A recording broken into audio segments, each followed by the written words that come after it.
What's up, guys? Welcome to Triple. I can't. No, why did I just say triple?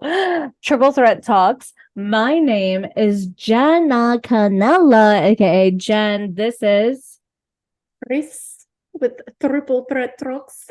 Triple Threat Talks, and we're gonna talk about a few mother things, but we have been not present.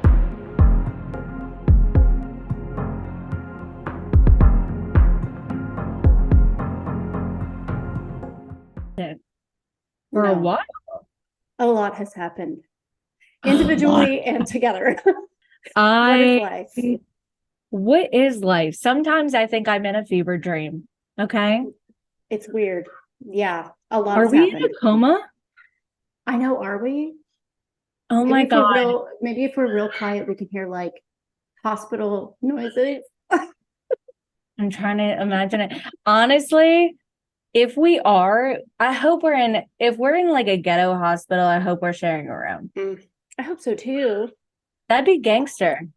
It kind of would if we woke up like that. Like, what the We're like, oh, yeah, bitch, hey, you look like shit. What happened? Ew. Anyways, there's been so much stuff going on with the Kohberger case, Idaho 4. Mm-hmm. And I think we should talk about the recent document that just came out because yeah, that's bad. Not looking good. But here's the thing, and I don't want to get ahead of myself, but I don't know if I should sit here and say, is the defense trying to paint a narrative to the public? Or should we let people decide as we go through it? I mean, of course they're trying to paint a narrative to the public. I'm sure that's their number one game because that's what the prosecution did, which is exactly why they were fighting the grand jury, because they said there's way too much public bias. How could you possibly have picked jurors that quickly? They knew about it. Exactly. I don't necessarily disagree with, because that did happen fast and it was very unexpected. And even when it happened, because I wholeheartedly believe that he did this, but even I was like, it's kind of weird. How did they do that? Do we think it's a little weird? Just a question. I know my opinion. Do you think it's a little bit weird that the police department was asking for the public's help as anyone would in this sort of situation? And then when it became such a social media frenzy, they said, whoa, we'll press criminal charges. Right. Too much. Media needs to stop TikTok sleuthing. Yeah. But before it was media, you're using Facebook to post this shit. Just like every other mainstream crime, yeah. We're maybe posting on TikTok. We're maybe posting. We definitely are posting it. Mm-hmm. We also are not owned by any major corporation getting money from big pharma. So us, right? It's for not having a hidden media bias. And let me tell you, when we read through this document, I know you saw it, so much hidden media bias. They're trying to convince somebody. There always is. I feel like in every single case, there always is. And really quickly, if anybody can hear the squealing and barking, I just got a new puppy. It's so cute too. We can put a picture. Cute. She's so cute. So I guess let's get it popping, bitch. Yeah. A thing that just came through from the defense of Brian Christopher Kohberger, the objection to state's motion for protective order. Man, there's some stuff to talk about. It's a lot. It really is kind of like, where has all of this been? It's almost like it was written in layman's terms, though. Like they were fighting each other. Yep. Or I don't know. I mean, no, I definitely feel like it was. It was very easy read. It almost didn't look like a court document. To me, it almost looked like somebody wrote an essay or something. I think because they were trying to sway the public. So they wrote it towards the public, not towards the court. And you can't bullshit a bullshitter. No. So the one of the very first things that were on here, I'm going to pull it up right now.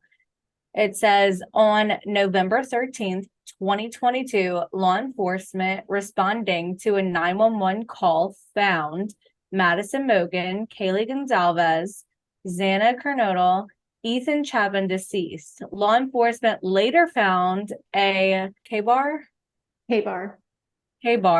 knife sheath placed next to Miss Mogan on her bed. The sheath was placed button side down and partially under Miss Mogan and the comforter. So that right there to me tells me something that we didn't know this entire time. Mm-hmm. She was under her comforter. Right. Not that we needed to know that. Mm-hmm. We don't need to know anything, but maybe that's why Dylan didn't hear anything, because they were fast asleep. And he went in there, or whoever went in there and did this while they were sleeping. So he covered them up when he was done. So a week later, the Idaho State Police Lab in Meridian, Ohio, located DNA on the button of the sheath and performed STR analysis that led nowhere. When ran through CODIS, Combined DNA Index System, other than to show the provider was a male. So we know they were not able to find out that this DNA was in the system, in their tiny little system, even if it was the state system, sure.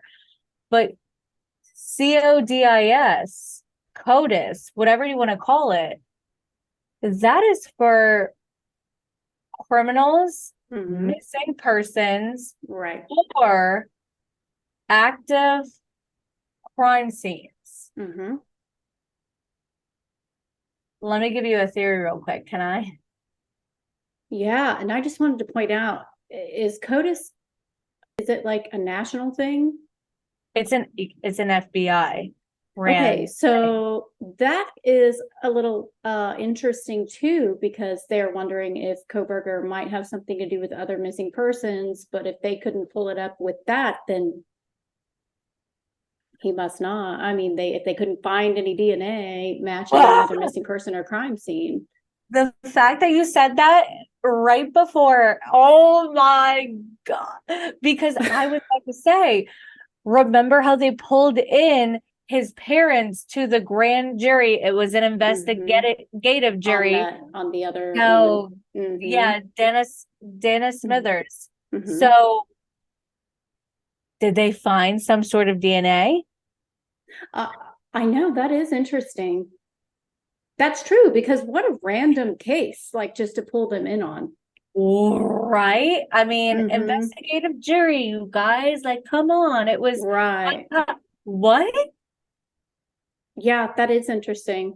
Oh, that, like, the fact that you said that and that hit right on when I was like, can I say a theory? And you said, like, down. This is where it gets a little bit wild. By December 17th, 2022, lab analysts were aware of 2 additional males' DNA within the house where the deceased were located, and another unknown male DNA on a glove found outside of the residence on November 20th, 2022. Yep. To this date, the defense is unaware of what sort of testing, if any, was conducted on these samples other than the STR DNA profiles, like they originally did. Couldn't find anything, right? Further, these 3 separate and distinct male DNA profiles were not identified through CODIS, leading to the conclusion that the profiles do not belong to Mr. Kohberger.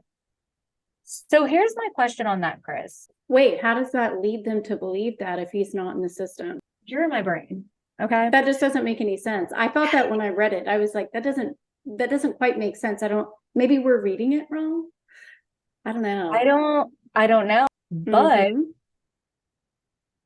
they're not identified through there, leading to the conclusion that the profiles do not, or did they already at the time have Brian Kohberger's DNA because they did all that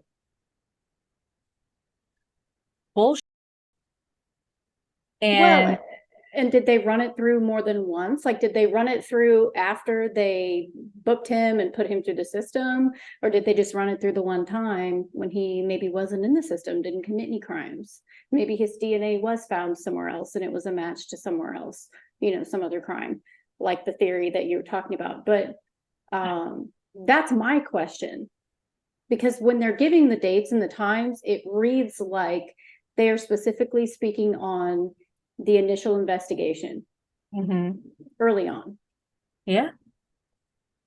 But then it continues to relate back. So if it's not weird enough that they said 3 separate distinct DNA profiles were not identified through blah, blah, blah. Okay. Right. This is the next paragraph. While this was ongoing, police were investigating many various possible suspects. Of course they were. Right. Many of them provided DNA. At least one had his DNA surreptitiously, I don't know, secretly. I know that means secretly, taken from a discarded cigarette. Many also had their phones taken and downloaded. I don't think it's weird. Okay, I think it's weird that they would have to collect DNA from a cigarette because why wouldn't somebody willingly just give their DNA? Yeah, that's true. Well, I mean, what were the circumstances though? Was it like they just found a cigarette near the scene, but they didn't know who it belonged to? Calling them into questioning. Oh. And they had multiple suspects. And one of the suspects, I guess, didn't willingly give the DNA sample, possibly. So they I mean, that's so classic, man. Offering a cigarette or like a cup of water or whatever it might be. It's so classic. Yep, it is. Oh, they'll get it. Get a lawyer. You don't want to do any of that. Don't talk. Don't do anything. Don't do any of that. Anyways, okay. And then many also had their phones taken and downloaded. I mean, I get that. And they would have had to, they would have had to willingly given them their devices, I think. But don't you think that why would they want their phones downloaded? Why would they want all of that information? For what purpose? Well, probably to see if they had been looking up the girls or messaging them. I mean, it probably is for the same reason, people do stupid things on their phone because sometimes they don't think they're going to get caught. Like we did a true crime case where it was some of the most ridiculous Google searches we've ever seen. Like, how could somebody possibly do all those Google searches? And, on the son, like, wasn't it the toddler? On the son's iPad. Yeah. Oh my God. So they're probably looking for anything like that. Like, are you kidding me? People can be really dumb. Man. Yeah. So it says one area of the investigation had to do with a white sedan seen on camera located at 112 King Road. First glimpse by officers on November 18th, 2022. By November 25th, police believe the car to be a white Elantra and asked law enforcement to be on the lookout for one. Precisely how the police came to believe the car was a Elantra is still unknown. How is it still unknown? They said they had a forensic investigator doing the research. That's how they came to the conclusion that it was a white Elantra. But okay, I mean, Right. Okay. Mind you, this is just the defense saying this. So, right. We don't know because we don't have access. We don't know shit about shit. Like, a report from an analyst for the FBI dated March 21st, 2023 shows the analyst heavily relying on a video of a car heading in the wrong direction and at the wrong time on Ridge Road. What? What? Like, that doesn't even seem like a complete sentence to me, but okay, I mean, I guess it is. What was the date and what was the time, or what was the time? That's what I want to know. I don't know. But you want to know what I do know is that